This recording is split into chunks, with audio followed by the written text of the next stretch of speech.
Coucou, c'est Christa, bienvenue sur cette nouvelle vidéo. Aujourd'hui, j'avais envie de te parler du fameux sentiment de culpabilité et puis de t'offrir 6 pistes de coaching pour lâcher, diminuer ce sentiment de culpabilité. Parce que, première chose que j'ai envie de te dire, c'est que clairement, tout le monde a ce sentiment de culpabilité. C'est normal de ressentir ce sentiment de culpabilité. Et ce que j'avais plutôt envie de t'offrir dans cette vidéo, c'est 6 pistes pour l'empêcher de prendre trop de place, de prendre le dessus, de durer. C'est ça que je vais te proposer dans mes pistes de travail. Alors déjà, j'ai envie de te poser une question. C'est celle de, est-ce que tout de suite quand tu entends ce mot culpabilité, quand tu entends ce sujet, tu as à ton esprit une phrase qui te vient du type, mais pourquoi j'ai agi comme ça? Pourquoi j'ai fait ça? Mais qu'est-ce qui m'a appris de dire ça? Mais qu'est-ce qui m'a appris de ne pas faire cela? Et de vraiment commencer à culpabiliser. Donc déjà, repère quand tu as ces phrases de culpabilité qui viennent. Et puis, ce que j'ai envie de te dire également, c'est que quand il s'est passé quelque chose, on ne peut pas revenir en arrière, on ne peut pas revenir dans le passé. Et avec ce sentiment de culpabilité, on est pris là, on n'est pas dans le moment présent parce qu'on s'en veut de ce qu'on a fait ou de ce qu'on a dit qui est passé. De toute façon, on ne peut pas revenir en arrière. Et en même temps, au lieu de pouvoir profiter du moment, on se fait des films. Mais qu'est-ce qu'il va dire maintenant? Est-ce qu'il va m'en vouloir? Qu'est-ce qu'il va penser? J'ai tout gâché. Et on est déjà dans des projections du futur. Donc on s'empêche d'être là maintenant. Et puis ça amène plein de sentiments difficiles qui peuvent être de la colère, qui peuvent être de la tristesse, qui peuvent être du stress, de l'angoisse selon ce qui s'est passé et qui crée finalement ce mal-être. Et puis on rumine, on repense, on ressasse, on se refait tous les scénarios possibles et on n'est pas vraiment ici dans le moment présent. Ça nous pourrit la vie, ces ruminations, cette culpabilité. Et j'ai quand même envie de lui trouver un point positif à cette culpabilité, c'est que elle nous permet aussi de prendre du recul sur certaines situations et puis de voir comment on a pu agir, de voir peut-être une erreur qu'on a pu commettre, etc. et de pouvoir se réajuster. Il faut aussi voir derrière ce sentiment de culpabilité, ce côté positif de pouvoir réfléchir, se réajuster, s'améliorer, etc. Alors, je vais partir avec mes 6 pistes que je propose ici et lors de mes séances aux personnes que je reçois. Ma première piste, c'est celle de lâcher tout ce qui est film mental. Je ne sais pas si tu as déjà remarqué, mais quand on commence à culpabiliser, tout à coup, on a le long métrage qui s'enclenche, toute la pellicule. Et puis souvent, c'est la pellicule du film dramatique qui vient. Alors là, il y a tout. Il y a tout qui vient. Alors, ça peut peut-être être après le film d'horreur ou le thriller, selon votre film mental, mais ça se déroule et ça s'arrête plus.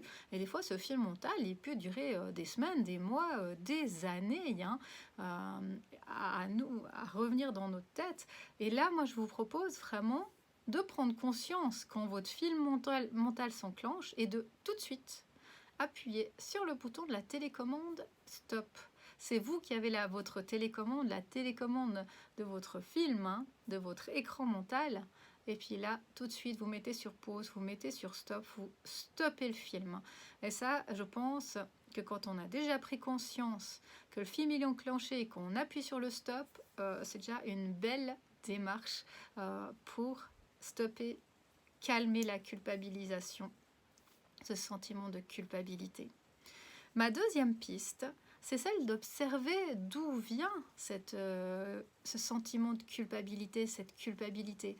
Est-ce que ça vient de votre éducation, de vos parents, d'un enseignant qui vous a dit une fois une phrase qui est restée marquée, qui vous a marqué, qui est restée ancrée, et puis qui fait que tout de suite quand vous faites telle chose, hop, ça fait je culpabilise, parce que c'est lié à cette éducation, à ce sentiment-là. Donc allez voir là derrière d'où ça vient cette culpabilité, pour mieux vous connaître, pour voir quels sont les mécanismes inconscients nouveaux qui sont enclenchés. Ma troisième piste, c'est celle de lâcher le côté perfectionniste. Euh, Moi, j'étais une personne qui était beaucoup dans tout ce qui était contrôle, perfection, il fallait rien rater, vraiment on est solide, on est fort. Et puis, un jour, j'ai découvert les accords Toltec et spécialement un accord qui, moi, m'aide tout particulièrement, c'est celui de je fais de mon mieux.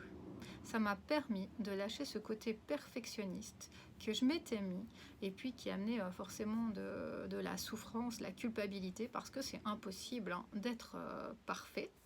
Et avec cet accord, eh bien, quand je fais quelque chose, je le fais de mon mieux, avec qui je suis, mon caractère, ma personnalité, mon énergie du moment, mes compétences. C'est peut-être pas parfait, c'est sûrement pas parfait. Ça peut être perfectible, comme cette vidéo ici. Mais moi, quand je la fais, je fais de mon mieux, avec ce que je suis, ce que j'ai, mon énergie du moment. Et comme ça, eh bien en tout cas, je me culpabilise pas en me disant ah mais t'as vu, ah mais t'aurais quand même pu faire mieux, ah mais c'est pas terrible. Non, j'ai fait de mon mieux. Donc vraiment lâcher ce côté perfectionniste qu'on a souvent, qui vient aussi souvent de notre éducation justement, hein. Et puis faire de son mieux dans les situations avec l'énergie qu'on a au moment où on le fait. Ma quatrième piste, c'est celle de prendre la responsabilité de ses actes. Il y a toute une vidéo sur prendre le pouvoir de sa vie, c'est vraiment ça. Être responsable de ce que l'on dit, de ce que l'on fait, assumer ce que l'on fait, assumer ses erreurs, assumer ses échecs. C'est pas facile, hein. Souvent, on est inconsciemment dans un rôle un peu de victime, c'est de la faute aux autres, c'est lui qui est responsable d'eux, etc. On ne se pose pas en leader de notre vie, toujours inconsciemment, parce que moi, quand on m'a dit non mais il faut sortir de la victimisation, il faut prendre les rênes de ta vie, j'étais là, je me disais non mais qu'est-ce que tu me racontes? Moi j'ai les rênes de ma vie, je suis pas une victime.